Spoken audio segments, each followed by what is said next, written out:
আবার আমাকে খুঁজতে খুঁজতে এখানে চলে আসে।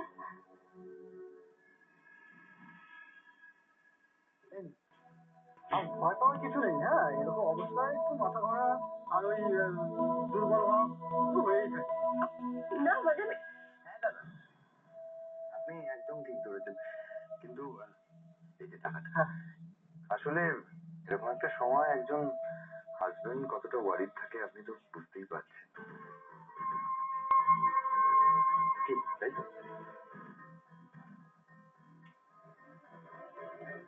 আর আমি আসলে ওকে খুব ভালোবাসি তো, তাই চিন্তা না করে থাকতে পারি না।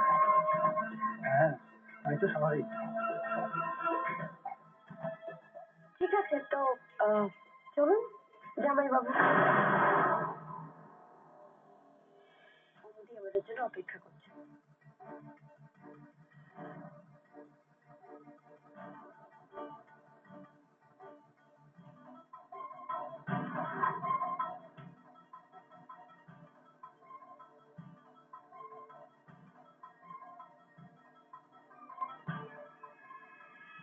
কদিন আগে আমার ছেলের চাকরিটা চলে গেছে।